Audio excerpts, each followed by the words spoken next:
Nota di maltempo e il fiato sospeso dalla Castellana al quartiere del Piave fino al Vittoriese, un'altra giornata di passione, centri operativi comunali aperti e sacchi di sabbia pronti per ogni evenienza, ma il peggio dovrebbe essere passato. A Castelfranco e Asolo paratie fisse installate per salvare case e negozi, le voci di una giornata con il fiato sospeso nelle zone già pesantemente colpite in questi mesi. Il rischio frane costringe a richiudere fino a domani la statale Remagna sul Fadalto a Vittorio Veneto, solo lunedì era stata riaperta dopo più di un mese. Cambiamento climatico, l'agosto appena terminato ha fatto registrare in Veneto una temperatura media di 24 gradi, 3 in più di quella del periodo 1991-2020. Tragedia della Marmolada, le famiglie dei due alpinisti precipitati chiuse nel dolore sabato a Fonte Alto, l'ultimo saluto a Filippo Zanin. Il giallo di Alex, una marcia silenziosa e pacifica che chiede la verità per il 25enne morto dopo il rito sciamanico, ma l'annuncio della presenza della famiglia al Palio di Vidor scatena l'odio sui social.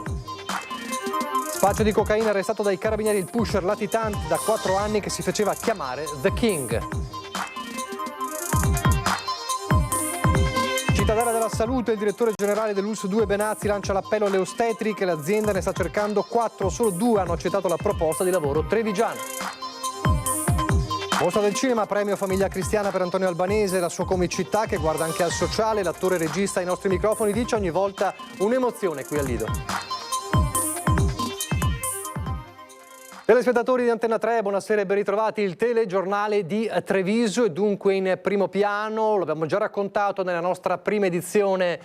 Questa mattina è stata un'altra giornata con il fiato sospeso nella Marca, come in tutto il Veneto, ma principalmente nella Marca per l'allerta rossa che era stata diramata nelle scorse ore. Un fiato sospeso un po' in tutta la Marca, soprattutto tra la Pedemontana, il quartiere del Piave e la zona Castellana. Allora ripartiamo da qui con il nostro Cristian Arboiti, il racconto di questa giornata. Cristian, buonasera. Buonasera Nicola, a tutti i telespettatori di Antenna 3 anche da parte di Alberto Pivetta che sta curando la parte tecnica. Piove su Castelfranco, ma la situazione al momento è sotto controllo. Di certo, come hai ben detto, è stata una giornata di paura, di viva apprensione. Del resto Castelfranco Veneto è finita sott'acqua ben 2 volte nell'arco di 3 mesi e mezzo, di 4 mesi, la prima volta a metà maggio, la seconda a fine giugno e una terza non è finita sott'acqua per poco, per pochissimo. Insomma, un'estate davvero eccezionale. Poi appunto la giornata di oggi che ha visto all'opera uomini e mezzi fin dalle prime luci dell'alba. Ci troviamo in via Regina Cornaro, è una via che è stata particolarmente colpita nelle precedenti ondate. Qui con me, sempre operativo, il sindaco di Castelfranco, presidente della provincia di Treviso, Stefano Marcon. Buonasera sindaco, presidente, se possiamo avvicinarci all'Avenale. Avenale sorvegliato speciale per tutta la giornata, però appunto la situazione sembra sotto controllo e qua sappiamo che è un punto molto critico. Sì, questo è il punto più critico, diciamo, quando comincia ad esondare, esonda qui in Bella Venezia, come vedete ampiamente dentro gli argini, è monitorato dai consorzi con le casse di laminazione, è stato preparato, è stato fatto un lavoro perché dia la massima capacità ricettiva. Dobbiamo dire che le precipitazioni sono ampiamente assorbibili in questo momento e se dura così non abbiamo alcun tipo di problema. Però è stata una giornata comunque di apprensione visti i precedenti. Certamente sì, ed è cominciata ieri. Devo dire che la fase di allertamento sembra abbia funzionato perché abbiamo visto molte difese passive essere messe in atto da parte dei cittadini e delle imprese. Abbiamo fatto ieri una distribuzione di sacchi, è continuata oggi e c'è questo monitoraggio continuo, ma insomma io spero che non peggiori, ma le previsioni ci dicono che nella giornata di domani dovremo rientrare nella normalità e quindi se continua così problemi non ne dovremo avere neanche uno. Ecco, diciamo che la fase critica era stata annunciata per le 17-19, quindi teoricamente siamo fuori. Noi ne siamo fuori, ho avuto contatti con altri sindaci del territorio, so che nel Padovano per esempio c'è stata precipitazione importante che ha creato qualche tipo di preoccupazione. Qui nel Trevigiano ad oggi non mi risultano esserci situazioni di tensione. Ecco, il sindaco Marcon ha parlato di sistemi di protezione passiva. Parliamo di sacchi, centinaia di sacchi che sono stati distribuiti dalla Protezione Civile di via Lovara, ma non solo sacchi di sabbia, anche paratie in metallo che per la prima volta si vedono qui a Castelfranco. Cambia di fatto il paesaggio, potremmo dire Castelfranco come Venezia per certi versi, però riepiloghiamo questa giornata e vi mostriamo in questo servizio le paratie che alcuni commercianti hanno predisposto appunto a difesa dei loro negozi. Da stamattina alle 9 ne ha presi 150, speriamo che bastano, se no oggi pomeriggio ritorniamo di nuovo. Ecco, tu sei di una ditta di San Martino di Lupari. Sì. Ecco, mentre Denis è titolare di una ditta artigiana qui a Castelfranco. E anche tu, Denis, ti stai mettendo a disposizione e stai correndo come un cane. È già la quarta volta quest'anno che veniamo qua dentro. La lunga giornata di Castelfranco Veneto, i sacchi di sabbia, protezione di case e condomini, a centinaia posizionati, tornati dopo l'estate di passione dei castellani a metà maggio e a fine giugno, gli episodi di maltempo, scantinati e sotterranei protetti, attività commerciali in cui è tornata la paura, oggi attrezzati con le paratie. Abbiamo subito danni, abbiamo buttato via carta, c'è materiale che ci serve a noi, farina e tutto per poterci anche salvare. Ogni volta che piove c'è sempre l'allerta che succeda come l'ultima volta, come le ultime 2 volte, ormai siamo stanchi. Castelfranco, come Venezia, decine le paratie sistemate a proteggere gli ingressi di negozi e attività, tutto a spese dei castellani. Via Romanina, via Regina Cornaro che insiste a ridosso della Venale, una città che si è mobilitata, il campo base della Protezione Civile è allestito in via Lovara. Continuiamo a fare sacchi, ovviamente speriamo che il tempo ci aiuti. Ci sono delle signore anziane che hanno chiamato e siamo riusciti a gestirle. Un'estate difficile per Castelfranco Veneto, questa è la situazione nella frazione di Bella Venezia. La quarta emergenza in pochi mesi, questa volta però, dicono, gestita meglio. Diciamo che questa volta ho notato più organizzazione, nel senso che anche qui, io lavoro qui in negozio, sono venuti ad avvisarci ieri sera di prepararci con i sacchi e tutto quanto, anche a livello di messaggi, quindi direi che siamo un po' più tranquilli. Penso che strutturalmente ci sia poco da fare, almeno non sono un tecnico, però ci sono i ponti bassi, c'è l'acqua quando arriva non ha sfogo, non c'è da fare. Poi mi dicevano che tra l'altro il fiume una volta era qui, quindi probabilmente il fiume riprende il suo corso originale. Si lavora sempre con l'incubo di queste alluvioni e quest'acqua. Speriamo di no, speriamo che ci vada bene. Insomma, cambiamento climatico, opere di difesa idrogeologica, il dibattito è aperto, tutti i temi che ben conosce Stefano Marcon che però ha una buona notizia perché il 3 settembre è arrivata una comunicazione importante ai comuni e al comune di Castelfranco in particolare. Quale? Sì, un'ordinanza della Protezione Civile Nazionale che dà mandato ai comuni di cominciare a raccogliere i dati dei danni patiti dai privati e dalle imprese, oltre che dal pubblico, per gli eventi alluvionali che vanno dal 15 maggio al 4 giugno. Lo specifico perché Castelfranco Veneto ha avuto 2 eventi alluvionali, uno il 16 maggio e uno il 25 di giugno. Per il primo evento cominceremo con la raccolta dati a breve, è arrivata il 3 la PEC in comune, quindi ci stiamo organizzando per poter contattare e dare la massima possibilità ai privati che hanno patito dei danni di fare una prima conta e una prima raccolta dei dati. E poi sappiamo che ci sono tutte le opere in previsioni sulla Venale, ma ne abbiamo parlato e l'importante al momento è che questa fase di emergenza stia passando. Grazie Stefano Marcon e ti presento velocemente Nicola, Davide e Stefan, che sono due giovani poco più che ventenni, erano stati ribattezzati nella prima fase dell'emergenza a metà maggio gli angeli del fango, perché questi ragazzi con altri coetanei avevano aiutato diversi commercianti nello spalare proprio il fango, nel respingere l'acqua. Cos'è che vi aveva spinto a fare quello? Ma inizialmente abbiamo visto una situazione di difficoltà con la piazza che iniziava ad allagarsi e abbiamo pensato che fosse un dovere civico aiutare gli esercenti e soprattutto i residenti della zona. Fortunatamente siamo riusciti ad arginare diverse situazioni e a salvare e preservare le abitazioni. Ecco, quindi vi siete subito rimboccati le maniche lì a metà maggio ed eravate stati anche ringraziati poi dai negoziati. Sì, c'è stato un bel aiuto di gruppo, c'è stata una bella compagnia perché non siamo stati gli unici, ma abbiamo visto altri coetanei della nostra età a darci una mano. Noi abbiamo visto la situazione critica del fatto che pioveva tantissimo, abbiamo intervenuto subito nonostante non siamo proprio abitanti di questa zona centrale, ma siamo un po' esterni. Come vista la situazione siamo intervenuti subito, calcolando che ci sono anche dei familiari della zona, giustamente prima la famiglia, poi tutto l'impossibile che si poteva fare al momento. E avete limitato i danni. Esatto. E come l'avete vissuta questa ennesima giornata di emergenza? Immagino un po' con il fiato sospeso. Oggi sì, col fiato sospeso, perché come ci siamo incontrati in zona, anch'io osservavo il canale per vedere se appunto c'era un rialzo, ecco. Insomma, Stefan, sempre con un occhio vigile. Sempre, anche da Padova.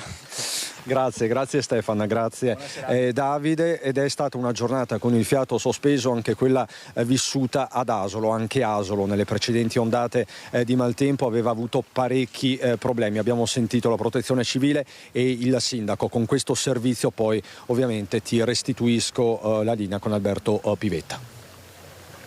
Da questa mattina sul presto stiamo monitorando il territorio sui punti più critici, i punti più sensibili, gli argini del Musone, le zone già sottoposte ad alluvione l'altra volta. Stiamo vedendo un attimino tutto il discorso. Protezione Civile in allerta dal mattino. Asolo ha vissuto come Castelfranco i disastri dell'alluvione di giugno. 10 milioni di euro l'ammontare dei danni. Famiglie e aziende hanno deciso anche qui di adottare misure passive come le paratie fisse. I privati stanno attrezzando soprattutto verso i garage sotterranei, stanno cercando di mettere trovare delle soluzioni con delle paratie per arginare l'acqua alta, ecco, in questo senso.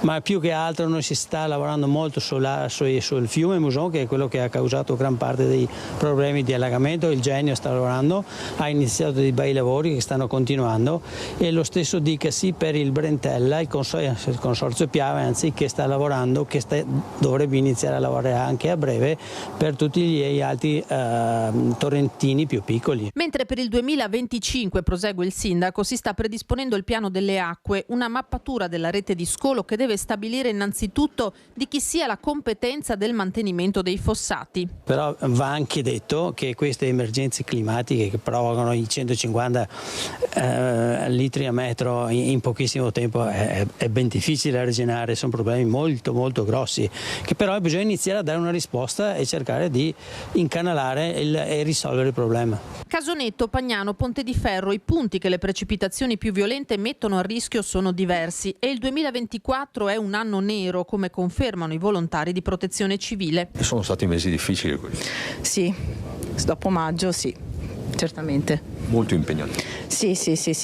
Diciamo che noi comunque cerchiamo sempre di tenerci pronti anche nei periodi di calma, con addestramenti, esercitazioni. Infine il nodo ristori, gli asolani hanno fatto fronte a spese ingenti. Speriamo che ci siano sufficienti risorse messe dalla Regione e dallo Stato per andare incontro a queste grosse problematiche che ha avuto la nostra popolazione.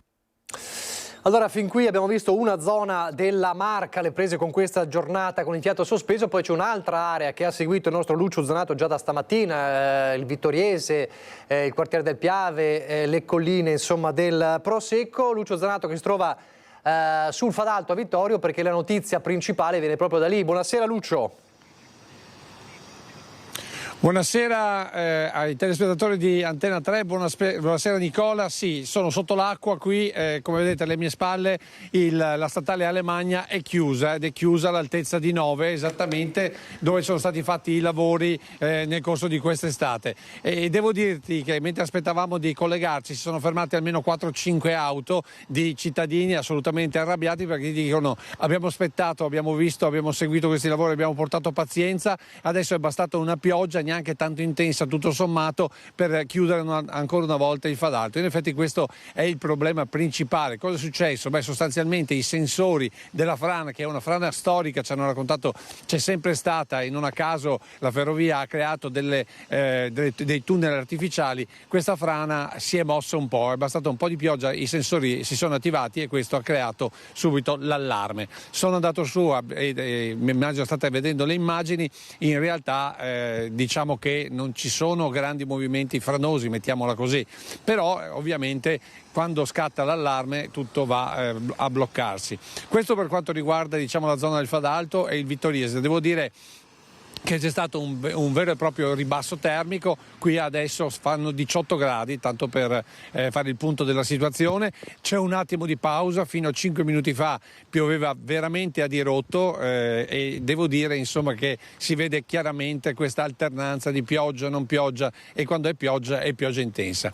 Pioggia per fortuna che non si è trasformata in grandine nelle zone del Prosecco che noi abbiamo visitato questa mattina, abbiamo seguito questa mattina, dove tutti erano già pronti con i cannoni antigrandine, proprio perché siamo a ridosso della vendemmia della DOCG e quindi tutto il lavoro di un anno e soprattutto tutte le prospettive economiche di un settore come quello vitivinicolo che sta trainando quell'economia della Marca stavano proprio sulla grandinata che, ricordiamo, l'anno scorso in alcune zone sempre del quartiere del Piave ha fatto veramente tantissimi danni. Non a caso oggi molti, dopo aver saputo dell'allerta meteo diramata dalla regione, non sono neanche usciti con l'auto, si sono fatti accompagnare, ci diceva il sindaco Perencin, proprio perché temevano una nuova grandinata, temevano nuovi danni ai veicoli che sono stati solo in parte indennizzati dei danni dell'anno passato. Però per fortuna, insomma, da registrare che nella zona dell'Alta Marca non ci sono stati grandi problemi di pioggia intensa, non ci sono stati smottamenti per quanto riguarda le colline del Prosecco, tanto per intenderci i Ciglioni. L'unico vero problema rimane qui alle mie spalle. E proprio per questo il punto della situazione fatto dal sindaco Mirella Balliana nell'intervista che ascolteremo insieme, poi linea allo studio. La chiusura è avvenuta perché i sensori a monte hanno registrato una quantità abbondante di acqua, anche se effettivamente non ha piovuto tantissimo, tale da far scattare l'allarme, e quindi è scattato il semaforo rosso. Quindi il tratto stradale è chiuso. Rimarrà chiuso anche tutta la giornata di oggi, anche questa sera, e domani mattina saranno fatte delle valutazioni, ma molto probabilmente sarà riaperto.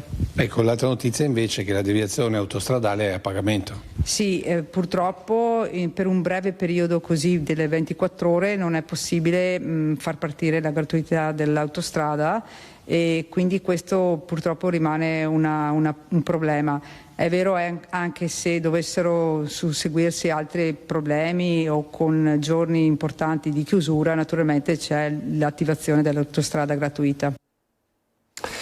Allora, il cambiamento climatico è in atto, lo conferma l'assessore regionale alla protezione civile e all'ambiente Bottacin, e un monito ai negazionisti che ancora ci sono del cambiamento climatico arriva da un dato fornito proprio dallo stesso Bottacin, un agosto record in Veneto per quanto riguarda le temperature, con medie mai così alte. Pensate, 24 gradi di media in agosto in Veneto, più di 3 gradi rispetto alla stessa media del periodo 1991-2020, quindi 30 anni più o meno. Un agosto caratterizzato da notti tropicali, 21 su 31. Temperature che di notte hanno superato di almeno 3,2 gradi quelle registrate negli ultimi 30 anni. I dati sono della Protezione Civile del Veneto. Dicono che è stato l'agosto più caldo, con una media di 24,1 gradi tra minime e massime. 14,1 gradi sul Faloria Cortina d'Ampezzo, 2235 metri di quota. 19,7 gradi a Col di Indes in Alpago, 1181 metri. 23,3 gradi a Passo Santa Caterina nel Vicentino. Insomma, valori eccezionali cui fa da contraltare il peso delle piogge. In Veneto sono caduti 66 mm rispetto ai 102 mm del periodo 1994-2023, il 36% in meno. La delicatezza del momento sta nel fatto che sia pur in presenza di precipitazioni che in generale potrebbero anche non apparire come rilevantissime, queste fanno i conti con un terreno che nelle ultime settimane ha visto pochissima acqua, e quindi il terreno così secco e le precipitazioni intense in archi temporali ristretti possono generare qualche problema, in modo particolare nei corsi d'acqua secondari. Valori eccezionali, un record di caldo e siccità che impone attenzione ora alle opere minori. C'è ancora moltissimo da fare, in modo particolare una grande sfida da mettere in campo subito, che coinvolge tutti i comuni e le amministrazioni comunali, sia quello delle acque meteoriche e quindi dei cosiddetti tombini, che non sono più in grado di assorbire questi fenomeni. Lasciamo il maltempo, torniamo alla tragedia della Marmolada, dei 2 alpinisti precipitati, le famiglie che restano chiuse nel dolore. Sabato intanto a Fonte Alto l'addio a uno dei 2 sfortunati alpinisti. Il giorno del dolore, delle lacrime e dei tanti perché. Cos'è accaduto sulla via Don Chisciotte nel versante bellunese della Marmolada? Sono precipitati per cause ancora da accertare durante una scalata. Filippo e Francesco avevano in comune sia l'amore e la passione per la montagna che il lavoro nella stessa azienda, la Scarpa di Asolo. Esperti alpinisti periodicamente si davano appuntamento per raggiungere un'altra vetta. Il sorriso nelle foto, i sogni, tutto si è infranto in quel maledetto giorno. Cos'è accaduto? Nessuno riesce a spiegarselo, nemmeno i familiari chiusi in un dolore immenso. I corpi di Filippo Zanin, 36 anni, e Francesco Favilli, 44, sono stati individuati alla base della parete dall'elicottero Falco 2. Lo shock della comunità dove i 2 alpinisti vivevano, poca voglia di parlare, i vicini scuotono la testa e si stringono al dolore dei familiari. L'addio a Filippo, papà di una bimba di 2 anni, sarà sabato 7 alle 10 nella chiesa arcipetrale di Fonte Alto. Il sindaco di Fonte ha incontrato i genitori del 36enne. Che rinnovo le condoglianze a tutta la famiglia, a nome dell'amministrazione, di tutta la comunità di Fonte, che in questo momento so essere vicina.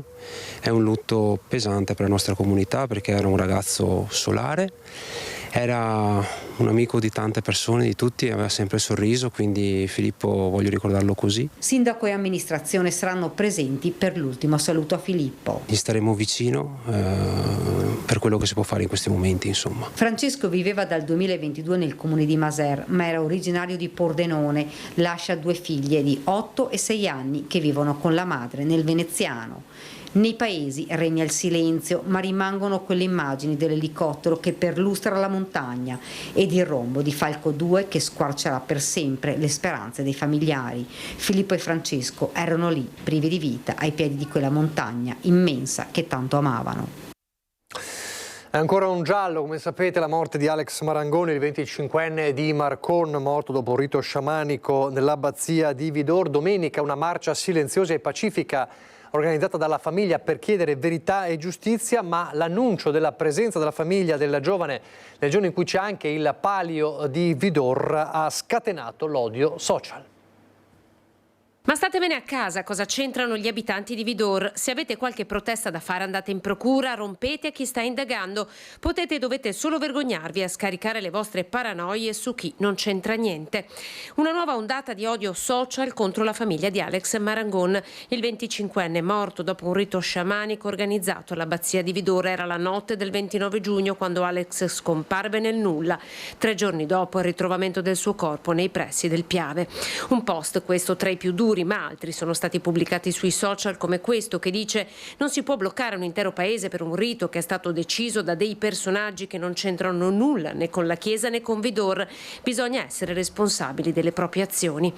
Insomma, una forma di protesta all'annuncio della famiglia di Alex di voler partecipare al palio di Vidor fissato per domenica questa, con una marcia silenziosa e pacifica per tornare a chiedere verità per il loro figlio. Famiglia che ottenne di far spostare il palio come da tradizione previsto anche in abbazia in piazza Vidor, in segno di rispetto per una morte avvolta ancora nel mistero e con la speranza che in quel luogo possano ancora essere ritrovati elementi utili alle indagini. Siamo sconcertati, scrive mamma Sabrina, abbiamo chiesto l'autorizzazione dalle 10 alle 13, ma siamo già stati minacciati dalla gente del posto. Questo post, spiega, è stato pubblicato sulla bacheca di mio cognato. Per fortuna che andremo a fare una marcia pacifica, silenziosa e di sensibilizzazione, ci aspetta un bel clima, scrive invece direttamente il papà di Alex sui social. La manifestazione si svolgerà a margine del palio, avevano annunciato i coniugi Marangon, ma quella di domenica potrebbe però rivelarsi una mattinata di tensione. A Quinto di Treviso, dove ha operato a lungo un pusher che si faceva chiamare The King, il re dello spaccio di cocaina, latitante da, pensate, 4 anni, è stato individuato dai carabinieri. Era latitante da 4 anni, da quando era finito al centro di un'inchiesta per spaccio di cocaina. Si tratta di un 31enne nigeriano che si faceva chiamare The King, oppure Quinto, dal nome del comune dove privilegiava smerciare la droga, soprattutto polvere bianca ma anche marijuana. In quell'operazione condotta dai carabinieri di Zero Branco erano finiti in manette alcuni suoi connazionali. Lui invece era riuscito a fuggire fino all'altro giorno, quando proprio in una piazza di Quinto è stato individuato dai militari dell'Arma e fermato.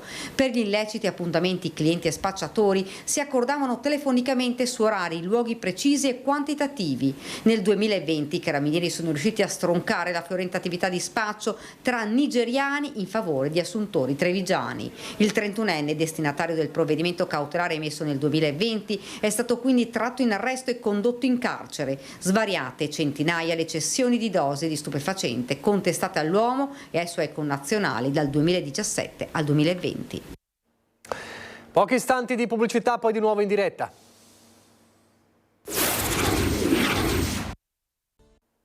Rieccoci in diretta con il telegiornale di Treviso. Parliamo di sanità, della cittadella della salute a Treviso, con il direttore generale dell'ULSS 2 Francesco Benazzi, che lancia un vero e proprio appello alle ostetriche. Abbiamo mandato via i telegrammi alle ostetriche, purtroppo solo 2 hanno risposto positivamente. Noi abbiamo bisogno di 6 persone, quindi adesso andremo alla ricerca delle altre 4 ostetriche per poter aprire, perché per noi è fondamentale, ostetricia, ginecologia, patologia neonatale e nido. Nel lungo processo di completamento della nuova cittadella sanitaria, il reparto di ostetricia segna ancora qualche ritardo. Mancano 4 operatrici che ora la direzione cercherà, fondamentali per mantenere alto il livello del servizio, mentre 6 OS sono già state assunte. Facendo 2400 parti, è chiaro, abbiamo bisogno di dare una risposta in tal senso, anche perché avremo le vasche per il parto in acqua, avremo una serie di attività che nella sede vecchia non si potevano fare. Si stanno pian piano trasferendo tutti i reparti in modo da essere completamente operativi per la fine dell'anno e iniziare i lavori per la collaborazione con l'Università di Padova. Stiamo già entrando con la radiologia, quindi tutto il mese di settembre poi dovremo chiudere questo e poi dovremo terminare l'ingresso delle specialità, ovviamente che vanno dall'urologia per finire la chirurgia massilofaciale, delle degenze delle specialità. In questo modo poi avremo chiuso e potremo pensare di partire con i lavori della università, cioè quindi delle aule per l'Università di Treviso legata a Padova. Un successo clamoroso, tra l'altro, quello registrato dalle iscrizioni alle professioni sanitarie che hanno fatto segnare il tutto esaurito. Diciamo che siamo stati fortunati come prima scelta, perché dopo l'Università di Padova Treviso è stata scelta dagli studenti del corso di infermieristica, e questo è fondamentale perché per noi significa dare delle risposte alla carenza di personale che purtroppo c'è ancora per carenza vocazionale, almeno fino a qualche tempo fa. Intanto è stata ordinata negli Stati Uniti anche la macchina per la medicina nucleare che sarà installata nel 4° bunker, già pronto. Infine anche a Palazzo Moretti si procede con il nuovo progetto e già ai primi di ottobre potrebbero essere sbloccati i lavori di rifacimento della struttura destinata a diventare ospedale di comunità. Presentata questa mattina la 7ª edizione della vendemmia sociale, il ricavato andrà in solidarietà a Lilt. Quando il grappolo è molto più che la semplice somma dei suoi acini è il claim della 7ª edizione della vendemmia social che si svolgerà all'Antonio Fucking Wines di San Polo di Piave sabato 14 settembre e a Monfumo presso la tenuta Amadio domenica 15 e patrocinato dall'ULSS 2 Marca Trevigiana, evento che unisce natura, territorio e attenzione per gli altri, ovvero la solidarietà verso i malati oncologici e tutti i volontari che di loro si occupano.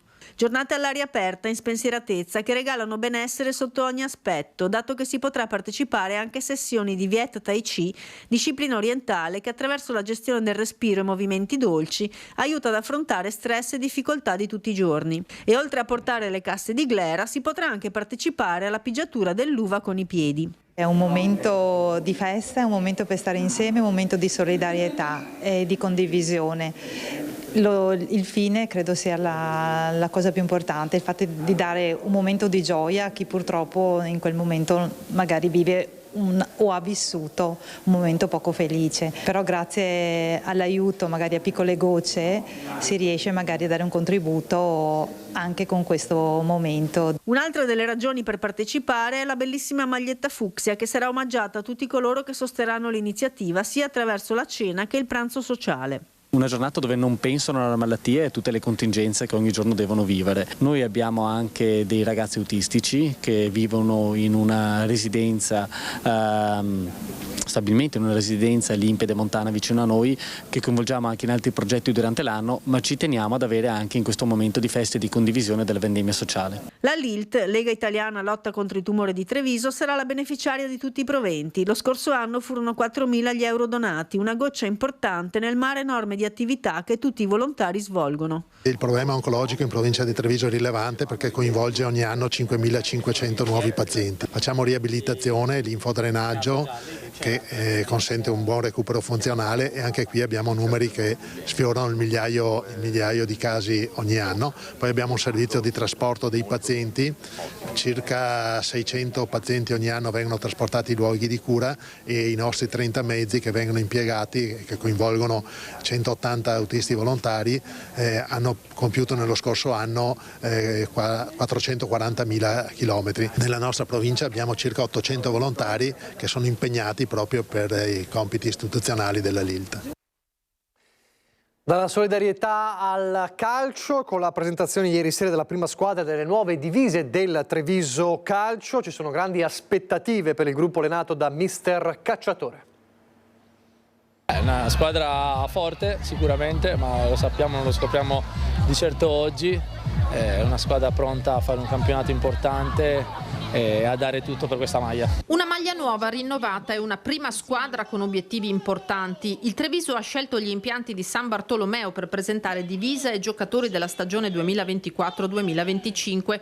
Non ci sono gli ultras della Curva Sud in polemica con la società per location e scarso preavviso, ma c'è una bella cornice di ragazzi che si allenano proprio qui. Inizia una stagione interessante, speriamo che sia interessante, sicuramente la base squadra c'è e crediamo molto nel gruppo che abbiamo formato sia fuori che dentro al campo. Auspici sicuramente di fare una stagione di alto livello, visto il mercato che abbiamo affrontato, visto la squadra che abbiamo messo in campo. Le nostre aspettative quest'anno, è inutile nasconderci, sono alte. Vale a dire la promozione in Serie C, ma nessuno per scaramanzia la nomina. Ad aprire la stagione è stata l'eliminazione ai rigori dalla Coppa Italia, ma il calcio è anche questo e nessuno ne fa un dramma. Ora ci si concentra sul campionato e su una realtà che lavora molto col settore giovanile, tanto che il direttore ha incontrato famiglie e ragazzi per spiegare che la priorità è un corretto atteggiamento dentro e fuori il campo. Quello che stiamo cercando di formare nel settore giovanile dei ragazzi, dei calciatori, ma anche degli uomini. Quindi crediamo moltissimo negli atteggiamenti, nel saluto, nel modo di atteggiarsi, nel modo di approcciare lo spogliatoio e di uscire dallo spogliatoio. Quindi un calciatore è un calciatore, ma è un uomo prima di tutto. Soprattutto guardando ai più piccoli è importante che siano qui, che siano in un campo da calcio piuttosto che di basket, piuttosto che in un teatro. L'importante è che i nostri giovani possano nella loro città trovare tante hobby, tante passioni che li tolgono dalla strada, dalla piazza e dalla noia, e quindi io sono contento quando vedo certamente la prima squadra, ma soprattutto quando vedo tutti quei bambini e quelle famiglie, perché significa che stiamo andando nella direzione giusta. E come sempre in queste settimane prima di Belluno diamo uno sguardo alla mostra del cinema con il nostro Lorenzo Mair. Tra i protagonisti di queste ore anche Antonio Albanese, che è stato premiato da Famiglia Cristiana. La Mostra del Cinema di Venezia assegna un importante riconoscimento ad Antonio Albanese. A lui è andata la terza edizione del premio di Famiglia Cristiana. Lui, uno dei volti più amati del nostro cinema e della TV, che a Venezia è di casa.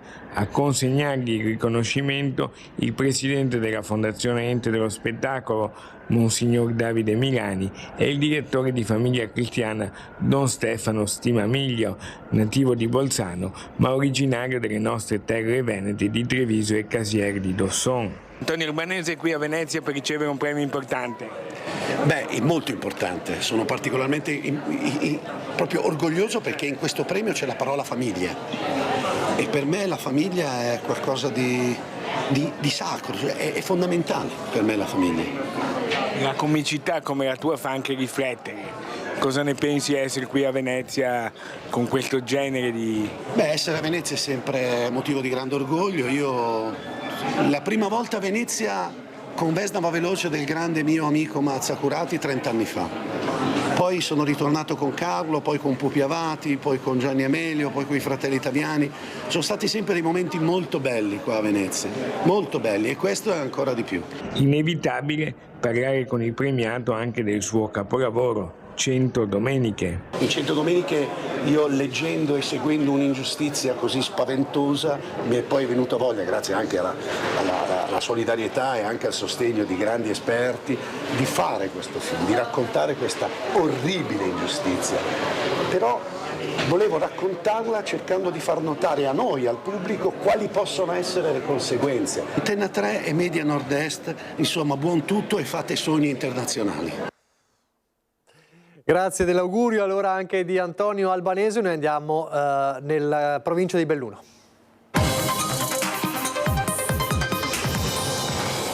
E partiamo dalla cronaca con il colpo che è stato messo a segno da alcuni banditi che hanno sfondato la vetrina di un negozio con un furgone rubato, caricato nel cassone 4 bici di lusso e poi sono scappati in direzione Feltre. È successo alle 4 di questa mattina al negozio di cicli Girelli a Santa Giustina.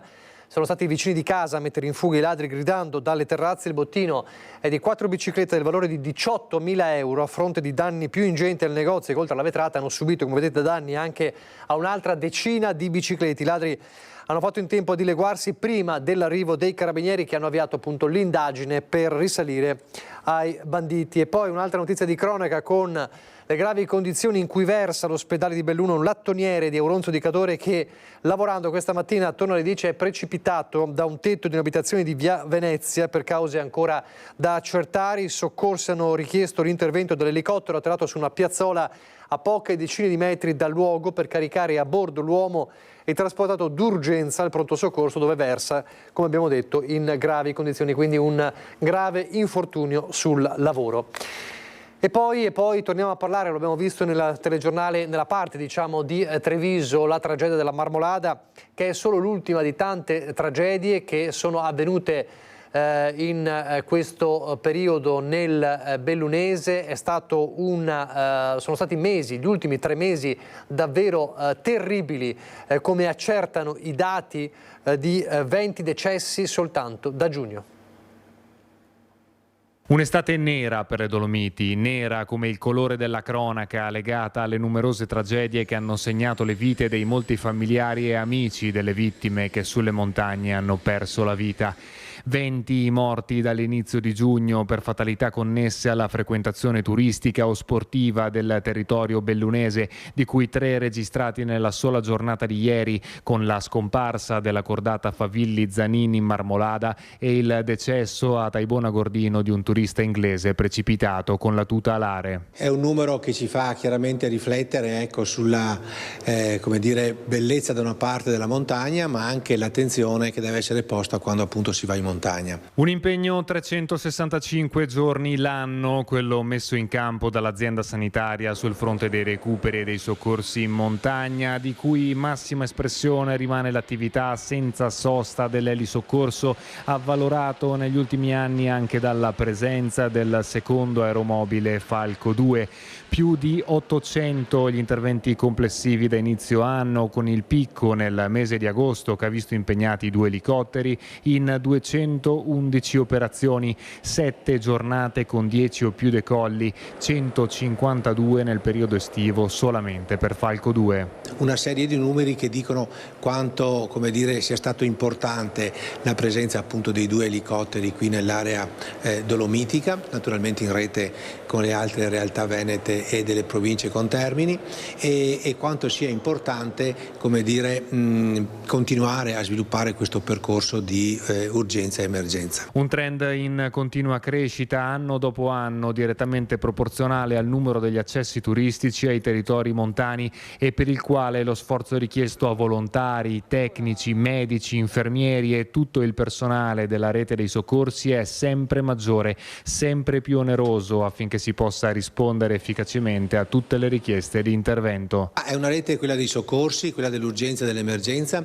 che noi attenzioniamo di giorno in giorno, è una rete che noi cerchiamo di sviluppare naturalmente al meglio in base alle necessità appunto delle persone, in base alle necessità appunto dei territori, e direi che finora il percorso sviluppato finora è stato un percorso direi buono, si può sempre naturalmente migliorare, ma insomma abbiamo risposto bene a tutte le chiamate che ci sono state.